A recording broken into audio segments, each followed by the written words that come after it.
Episode 6, The One Who Hears the Voices of the Dead. The inn was foggy that night. The wind blew through the old wooden walls as if someone was whispering. The visitor this time was a girl.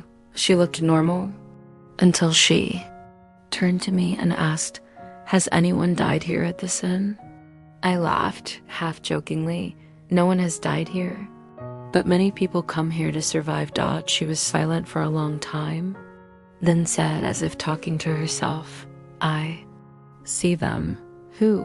"The dead. Every time it rains, they appear, wet, silent, and won't go away." I was about to ask more, but her eyes made me choke. Not crazy, not paranoid, but too sane, to the point of being scary.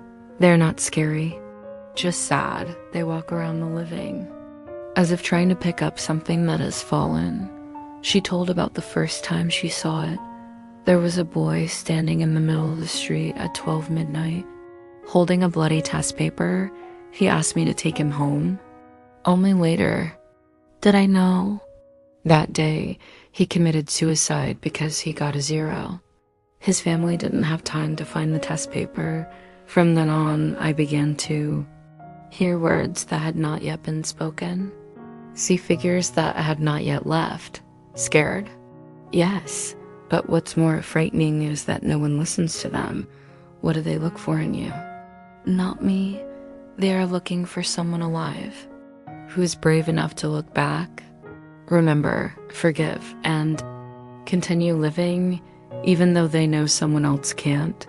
She left as the rain stopped, light as mist. Behind me, on the wooden table next to the door, I found a piece of paper. If one day you see me walking in the rain and don't answer, don't call, pray. Some people live as if they were long dead. Some dead just walk away.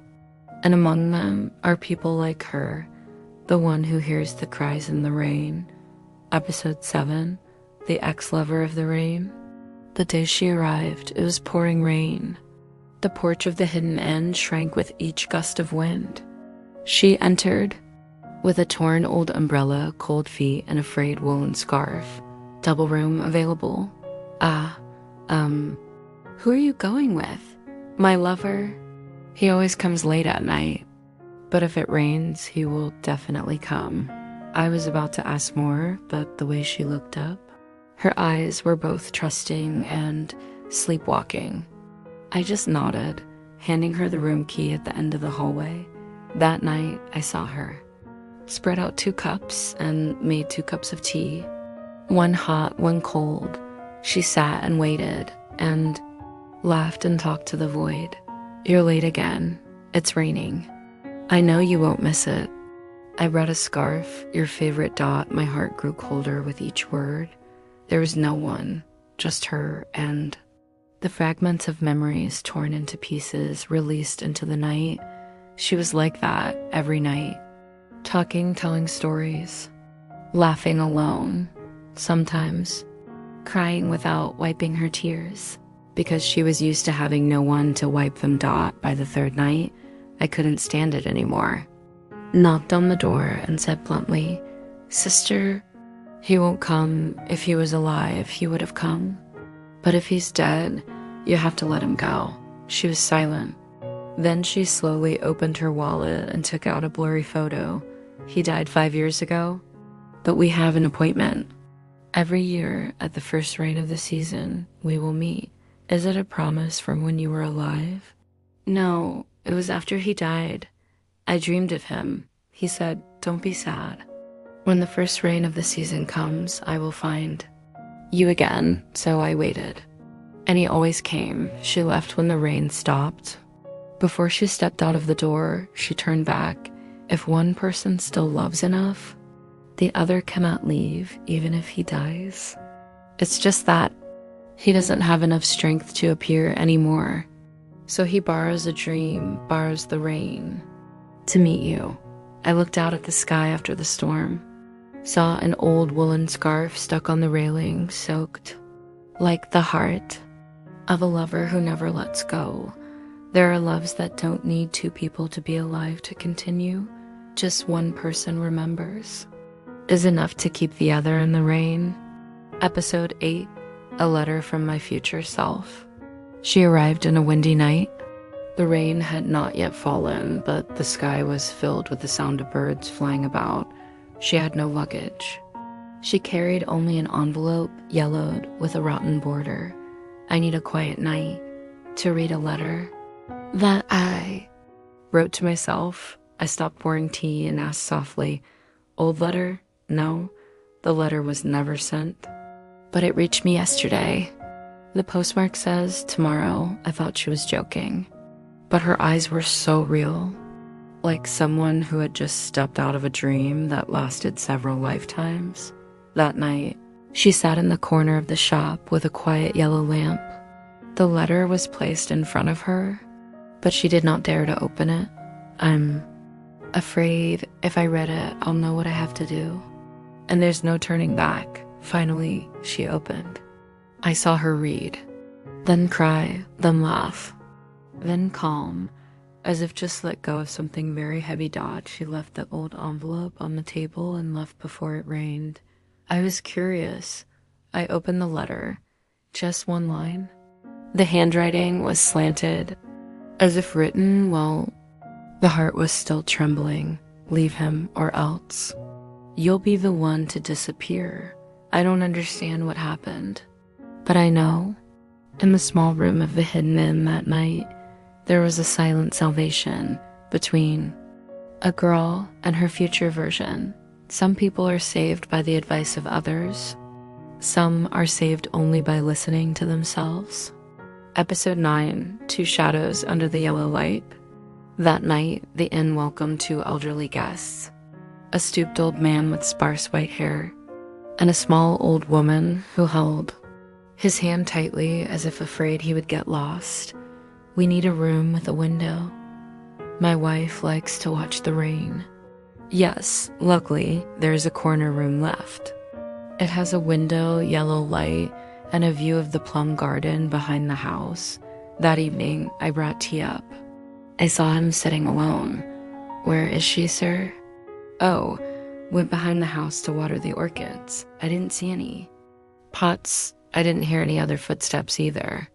But he looked at me like if I said she wasn't there. I was wrong. Every day, he talked to her a lot. They ate together. He served her food, told her to take her medicine, covered her with a blanket, and copied poems for her to listen to. It's just no one saw her, except him. One night, I knocked on his door to remind him to turn off the light. Through the crack in the door, I saw him sitting there brushing his hair. To make the air, he said softly, "Her hair is gray, but it still smells good. It smells like the coconut oil I used to use." Then I peeked into the album he had left in the living room. There was an old photo. It was of my grandparents when they were young, standing in front of a plum tree that had long since died. On the back, there was a small line, date of her passing, April 15th, 2019. She passed away 6 years ago. Yet he still lives with her every day. No need for portraits. No need for graves. Just memories and a loyalty. To the end, before leaving, he said, "You sleep well here. You come to visit me in my dreams every night. Where are you going next?" "Ah, to the beach." She said the sunset is beautiful out there this time of year. I watched him disappear around the corner, and I swear to God, I saw 2 shadows cast long on the dirt road, one of his, and one smaller, walking quietly beside him. When love is deep enough, death is just a thin door. Once through, people can still be together, in imagination, in the smell of hair, and the breath that seems old. Episode 10, The Man in the Mirror Is Not Me. He arrived on a cloudy afternoon. He was thin, wearing a thick coat and a wide-brimmed hat that covered most of his face. "Give me a room." Without a mirror, I was surprised, but then nodded. The hidden inn had an old room with a cracked mirror that I was about to leave, but he said, "Okay, the old mirror." might help. He spent the whole evening alone. No food, no drink, only occasionally passing by the mirror and then stopping. The next morning, I found him standing in the garden, his hands shaking. Landlady, last night, I saw myself in uniform, standing in the middle of the battlefield, and I was crying. I don't understand. But he continued, as if afraid he would forget. Every time I look in the mirror, I don't see myself, but someone I could have been. The father who left his child at an orphanage. The husband who lost his wife in an accident due to anger. The musician who sold his soul to become famous, then burned himself with alcohol and loneliness. The soldier who saved one person, but lost his entire platoon. I don't know which is the real me. Or am I just a failed copy of all? The people I had the chance to be. I gave him a cup of tea and said gently, "So surely, you are the one who carries all their pain and is still alive to tell the story. Then you are real." The only one who does not disappear. The next morning, the room was empty. The key was left hanging on the door. On the wooden table, there is a line written in pencil. I finally found myself, a repentant person, and chose to forgive myself. The old mirror cracked a week later. I didn't replace it because who knows? There might be someone who needs to see another version of themselves, to know they are alive and still have time to start over.